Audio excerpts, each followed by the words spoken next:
अस्सलाम वालेकुम students, welcome to Iman learning. Students, आज का जो हमारा टॉपिक है वो है फंजाई चैप्टर पे। ओके, चैप्टर नंबर 8 हम स्टार्ट कर रहे हैं। पहले हमने 7 चैप्टर जो है वो पढ़ लिए हैं। उसका लिंक आपको मैं प्रोवाइड कर दूंगी, आप मेरे चैनल पे सर्च कीजिएगा, आपको मिल जाएंगे सारे 7 चैप्टर के लेक्चर। ओके, सो नेक्स्ट हम बात करते हैं बॉडी ऑर्गेनाइजेशन ऑफ फंजाई की। जो फंजाई है एक्चुअली इसकी बॉडी कैसी होती है, फंजाई किस चीज़ से बनी होती है। अब ये एक अलग किंगडम में प्लेस की गई है। ठीक है, हम 5 किंगडम पढ़ रहे हैं जिसमें फंजाई हमारे पास आता है। हमने बैक्टीरिया पढ़ा है या प्रोकैरियोट किंगडम पढ़ा है, जो है प्रोटिस्टा पढ़ा है हमने। सो नेक्स्ट हम बात करेंगे फंजाई पे, हमारा 3rd किंगडम है। ओके, तो जो फंजाई होती है इसको एक अलग किंगडम में रखा गया है। फंजाई बेसिकली हेट्रोट्रॉफिक होती है। ओके, तो हेट्रोट्रॉफिक का मतलब क्या होता है कि ये विदाउट फोटोसेंसिस है। ठीक है, ये फोटोसेंसिस नहीं कर सकती पूरे लाइफ साइकिल में। जितनी भी फंजाई के अंदर स्पीशीज़ पाए जाते हैं, जितने भी फंजाई के अंदर ऑर्गेनिजम्स पाए जाते हैं, वो कोई भी जो है ये एबिलिटी नहीं रखता कि वो अपनी फूड खुद प्रिपेयर कर सके। तो इसलिए हम कहते हैं ये ट्रू हेट्रोट्रॉफिक है कि अपनी खुराक के लिए डिपेंड करती है अदर ऑर्गेनिजम्स के ऊपर। ओके, तो फर्स्ट ऑफ ऑल हम इसका छोटा सा आज का जो टॉपिक है वो लेंगे। हम सिर्फ फंजाई की बॉडी पे बात करेंगे। ओके, तो बॉडी ऑर्गेनाइजेशन ऑफ फंजाई की अगर हम बात करें स्टूडेंट्स, तो इसमें 2 चीज़ें बहुत इंपॉर्टेंट है जो आपको याद रखनी है, जो पेपर में पूछी भी जाती है, हालांकि बहुत सिंपल सी हैं। Hyphae and mycelium. ओके, सबसे पहले हम बात करते हैं हाइफी की। जो लास्ट जो मेरा लेक्चर था उसमें मैंने आपको बताया भी था हाइफी के बारे में। सो एक हम अलग से हाइफी को डिस्कस कर रहे हैं यहाँ पे डिटेल के साथ। तो हाइफी स्टूडेंट्स क्या होती है, हाइफी जो है वो long cylindrical thread like structure called hyphae. ठीक है, ये लॉन्ग होती है, सिलेंड्रिकल होती है और इसका स्ट्रक्चर जो है वो थ्रेड लाइक होता है। बहुत बारीक माइन्यूट थ्रेड्स होते हैं इसके अंदर, जिसको हम हाइफी बोलते हैं। ओके, अगर हाइफी की हम बात करें स्टूडेंट्स, तो हाइफी जो है वो 2 टाइप्स की होती है, सेप्टेट हाइफी और एसेप्टेट हाइफी। एसेप्टेट हाइफी को हम नॉन सेप्टेट हाइफी भी बोलते हैं। ठीक है, ये बात भी आपने याद रखनी है।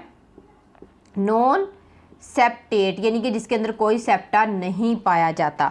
तो सबसे पहले हम बात कर लेते हैं यहाँ पे सेप्टेट हाइफी की। सेप्टेट हाइफी है सेप्टा और क्रॉस वाल। ऐसी हाइफी जिसमें सेप्टा और क्रॉस वाल पाए जाते हैं। मे बी इसका जो सेप्टा है वो मल्टी न्यूक्लिएट हो, मे बी इसका जो सेप्टा है वो सिर्फ उसमें सिंगल न्यूक्लियस पाया जाता हो। ठीक है, फॉर एग्जांपल मैं डायग्राम से आपको बताती हूँ। यहाँ पे हम एक डायग्राम बना लेते हैं। ठीक है, तो ये हमारे पास एक सिलेंड्रिकल, अभी हमने पढ़ा ना, सिलेंड्रिकल टाइप है और इसके दरमियान पाए जाते हैं सेप्टा। ठीक है, ये जो सेप्टेट हाइफी होगी या ऐसी फंजाई जो सेप्टेट हाइफी से बनी होगी, उसकी पूरी की पूरी बॉडी में इस तरह से आपको चैम्बर्स या सेप्टा नज़र आएंगे। ठीक है, इस स्ट्रक्चर्स को हम बोलते हैं क्रॉस वॉल। ओके, तो इसमें सेप्टेशन पाई जाती है। अब ये सेप्टेशन में भी इसमें सिंगल न्यूक्लियस हो, मे बी इसमें डबल न्यूक्लियस भी हो सकता है। ठीक है, डाई न्यूक्लिएट भी हो सकते हैं। ओके, सो नेक्स्ट हम बात करते हैं एसेप्टेट हाइफी की। Aseptate hyphae means non septate, जिसमें कोई सेप्टा नहीं पाया जाता। तो इसको भी मैं डायग्रामेटिकली बताऊंगी तो आपको इजीली समझ आएगा। ठीक है, फॉर एग्जांपल ये हमारे पास एक फंजाई की बॉडी है। ठीक है, इसको हम जो है जिसको हम कहते हैं ना ब्रांच में, क्योंकि बहुत लॉन्ग होती है इसकी बॉडी, तो हम इसको कोई भी स्ट्रक्चर इसका जो है वो बना सकते हैं। ठीक है, तो इसमें यहाँ पे इस तरह से ये मल्टी न्यूक्लिएट होगी हमेशा, क्योंकि जब सेप्टा नहीं होंगे तो पूरी बॉडी अब बनेगी फंगस की, तो वो मल्टी न्यूक्लिएट ही होगी। ओके, सो विदाउट क्रॉस वाल। ओके, और ट्यूब लाइक स्ट्रक्चर इसका होता है। विदाउट क्रॉस वाल और septa they have tube like structures और मल्टी न्यूक्लिएटेड बॉडी। अब इसकी जो बॉडी है मल्टी न्यूक्लिएटेड, जिसमें बहुत सारे न्यूक्लियस पाए जाते हैं, इसको मल्टी न्यूक्लिएटेड बॉडी। और मल्टी न्यूक्लिएटेड की वजह से इसका एक और नेम है जिसको हम बोलते हैं कोएनोसिटिक। ठीक है, ये बात भी आपने याद रखनी है क्योंकि पेपर में ये चीज़ जो है पूछी जाती है, what is coenocytic hyphae. Okay, तो multi nucleated body without cross wall is called coenocytic. Okay, और इसको हम एसेप्टेट हाइफी भी बोलते हैं। ओके, अब हम, ये तो हो गया हाइफी का चक्कर कि हाइफी क्या चीज़ है। अब हम आ जाते हैं माइसीलियम की तरफ। माइसीलियम एक्चुअली हाइफी से ही मिलके बना है। ठीक है, हाइफी ही जो है वो माइसीलियम बनाती है। अब हाइफी माइसीलियम कैसे बनाती है कि body of fungus is called mycelium. और माइसीलियम से जो छोटे दर्जे पे आती है वो है हमारे पास हाइफी।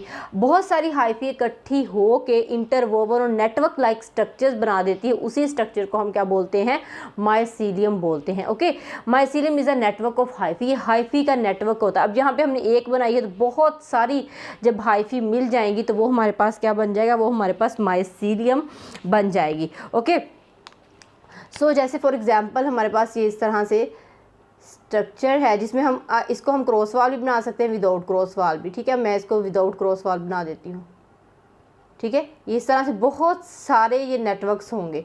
ठीक है, ये 2-3 नहीं होंगे, यानी इस तरह से बहुत सारे नेटवर्क्स जो हैं वो मिले हुए होंगे, तो ये हमारे पास क्या बन जाएगी, माइसीलियम बन जाएगी। ठीक है, तो इंटरवोवन स्ट्रक्चर होता है, नेटवर्क लाइक स्ट्रक्चर होता है जिसको हम बोलते हैं माइसीलियम।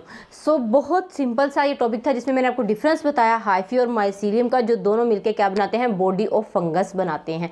बहुत इंपॉर्टेंट शॉर्ट क्वेश्चन है, MCQs है, छोटा सा टॉपिक है, इसको ध्यान से याद कीजिए क्योंकि पेपर में अक्सर एग्जामिनर इस चीज़ को उठाता है जिसमें वो डिफरेंस पूछता है between septate hyphae and aseptate या फिर non septate hyphae, and what is coenocytic and what is mycelium. Okay, so इंशाल्लाह नेक्स्ट मिलेंगे हम नेक्स्ट टॉपिक के साथ, तब तक के लिए अल्लाह हाफिज़।